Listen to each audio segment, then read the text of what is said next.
Assalamualaikum warahmatullahi wabarakatuh. Perkenalkan, saya Ika Apriliana dengan NIM A1B124129 dari kelas reguler E. Baik, di sini saya akan sedikit menjelaskan mengenai konsep lahirnya sastra Indonesia dalam situasi sastra pada masa penjajahan Jepang. Nah, pada materi ini memiliki beberapa bagian. Yang pertama yaitu ciri khas, yang kedua contoh karya dan nama pengarangnya, yang ketiga dampak perkembangan sastra secara keseluruhan, dan yang terakhir ada kesimpulan.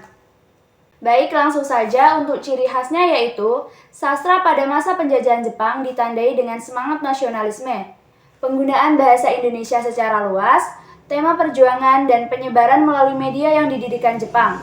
Sastra ini juga memberikan landasan bagi perkembangan sastra Indonesia setelah kemerdekaan.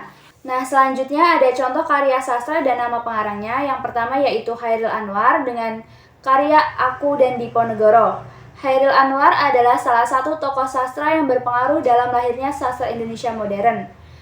Puisinya yang berjudul Aku dan Diponegoro menjadi simbol perlawanan dan semangat kebebasan. Gaya bahasa Chairil yang bebas dan ekspresif memperkenalkan gaya baru dalam puisi Indonesia. Melalui karya-karyanya, Chairil Anwar menginspirasi banyak penulis muda dan dikenal sebagai pelopor angkatan 45. Nah, yang kedua ada Ahdiat Kartamiharja dengan karya Ateis. Novel Ateis, karya Ahdiat Kartamiharja mencerminkan pergulatan ideologi antara pemikiran modern dan tradisional dalam masyarakat Indonesia pada masa itu. Meskipun diterbitkan setelah era Jepang, karya ini terinspirasi oleh masa-masa tersebut dan memberikan pengaruh yang kuat pada perkembangan sastra Indonesia.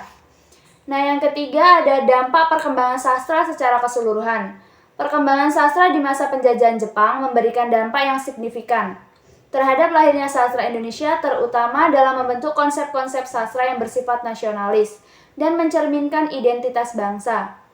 Berikut adalah beberapa dampak utama dari perkembangan sastra pada masa penjajahan Jepang yang berkontribusi pada kelahiran sastra Indonesia. Nah, dari materi tersebut dapat kita simpulkan secara keseluruhan perkembangan sastra nasional di masa penjajahan Jepang memainkan peran penting dalam menciptakan dasar bagi sastra Indonesia yang penuh semangat dan perjuangan.